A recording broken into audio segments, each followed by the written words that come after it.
Hey everybody, it's Greg and it's another edition of Unbreakable. Here comes the sun. Doo-doo-doo-doo. Today is Eclipse Day. Why are some people calling it Rapture Day? I don't know. I don't get that. What is Rapture? Does that have to do with the eclipse? My favorite Beatles song in the world. Now it is Monday, April the 8th. Right behind him, you can't see him yet, is our friend Bud. He's getting better from his recent injury. And you can see all the yoga mats around my room. There's not me yogaing. That's from our Bud. So he can walk a little better. And he is walking better. He goes to the doctor tomorrow for a follow-up checkup. We'll see how he's doing. It's Eclipse Day. Isn't it crazy about all this eclipse stuff, shtick? Oh my God. Everything, eclipse, t-shirts. I saw on the news yesterday, the bakeries are doing eclipse cupcakes, eclipse donuts. Anything you could slap the word eclipse on, that's what's happening there. It's like people have never seen this before. I've seen it before. I've lived through eclipses, and I'm still here to talk about it. It is a rare occurrence, though. Apparently, this type of eclipse won't occur again until 2045, around there, something. And so, you watch it, you wear your glasses, be safe, you appreciate it. I think people are like kind of like really, how should I say, making too much of it. I mean, it's the earth and the moon and the sun all lining up together, and it's just, it is what it is. It's a celestial event. But the people are saying, oh, I'm going to find, like all of a sudden, you turn the light on. I'm going to find meaning in my life. It's a damn eclipse, okay? It's going to get dark for a little bit, they get lighter again. That's the creepy part, is that, in the middle of the day, it's like twilight out. So here in Pennsylvania, we're supposed to get like maybe 80, 88% total whatever path of inclusivity or whatever.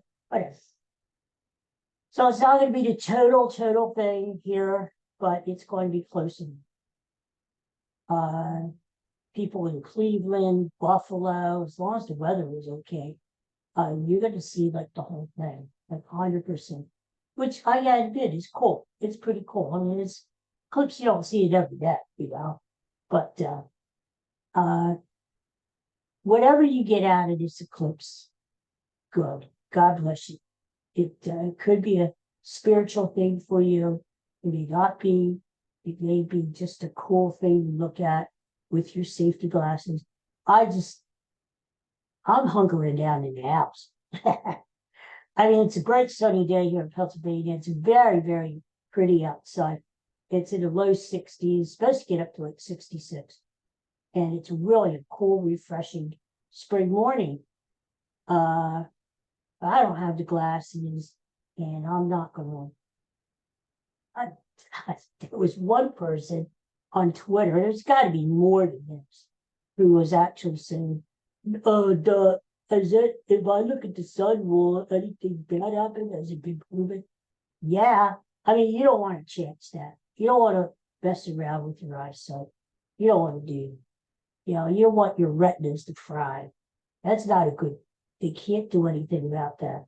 So don't look at the sun unless you got the glasses, okay? It's not rocket science. Jesus. Anyway, ABC is having like I guess all the stations are from 2 to 4 or something, special on, and they'll have scientists on and astronomers, and they'll talk about it, and it's just it's a damn eclipse. That's all it is. I just hope it doesn't freeze. I've had nightmares about this. Then we have the eclipse, and all of a sudden the moon doesn't want to go, and the sun doesn't, it kind of freezes there. That would teach us all a lesson. That would show us God is still in charge. there's a there's a bigger entity out there, with all this political stuff going on, and earthquakes and locusts and floods and blah blah blah. It would serve us right if the moon and the sun just froze there for about an hour. That would shock the hell out of us, wouldn't it? Oh Jesus. Anyway, hey, before I go today, how about those Phillies, huh? Well, they took 2 out of 3 in Washington, which is good. That's okay. I still don't like the way they're playing ball. Yesterday, they were sloppy. Oh my God. Errors. They don't play small ball. If you don't hit home runs, they don't win, and I don't like the offense. I really don't. I mean, maybe some people do have a point. Saying you hit Bryson Stott #1 and Trey Turner #2. What the hell's wrong with Trey Turner, right? Where's that Trey Turner that we knew and loved from the Nationals and the Dodgers, right? Seems like we got the used up Trey Turner. The Trey Turner passed his expiration date. I don't know what excuse can we make for the guy, right? He sucks in the field. He's not doing good at the plate, and I don't know. I mean, the Phillies are kind of stuck with him. Let's just hope he figures it out, right? Maybe after every road trip, when we get back home, we should give him a standing ovation. I mean, that seemed to work last year, right? So it's worth a try. Center field is like speaking of celestial things, center field is like a black hole. I mean, who's going to play center field, and this Nick Castellanos is in his annual funk there. Hopefully he comes out of it, but I don't know what's wrong with him, Philly's playing Cincinnati tonight. Maybe they ought to just leave him there. That's where he came from. He loved it in Cincinnati. Let him stay there. Jesus. Just drop him off. His suitcases and everything. Don't let him board the plane back to Philadelphia. Anyway, hi, bud. Hey, can we see you, big guy? Let's see you. Can we see you? There he is. Can you see him? There he is. There's our friend, bud. Hi, bud. Anyway, Phillies, let's hope they start playing better. Here's the thing. Spencer Strider, Atlanta Braves right-hander. I love Spencer Strider. Enough for Spencer Strider to be on the Phillies. Looks like he's hurt his elbow. It is a UCL strain, or I don't know. He may be headed for Tommy John surgery. I haven't heard of too many people who hurt their UCL and don't have it fixed, So I wouldn't be surprised if Strider is done for the year and next year, too. If he has Tommy John surgery, he may not be back until late 2025 or 2026. Isn't that a shame? Oh, poor Braves. This is a chance for the Phillies to step it up, and they can take this division, right? Haven't won the National League East in a long, long time. That would be great. So it's a shot. You hate to see anybody get hurt, but it is a shot. Hey there, big guy. So, I wanted to read something to you before I leave. This is kind of cool. This was changed. The oldest man on the earth, the oldest living man, as opposed to the oldest dead man. It changed hands over the weekend. The Guinness Book of World Records has officially proclaimed Mr. John Alfred Tinniswood of somewhere in England as the oldest man living. He's 111 years old. And it just changed hands because a couple guys ahead of him died recently. A guy named Juan Vincent Perez. He was 114, kicked the bucket, and so did Gabriel Sonobi from Japan. He was 112, kicked the bucket. So this John Alfred, and if you see the picture of him, he looks like Alfred the Butler on Batman. He does, he really does. He lives in a care home in England. He was born in 1912, just a few months after the sinking of the Titanic. Can you believe it? And was born in Liverpool, England, way before the Beatles.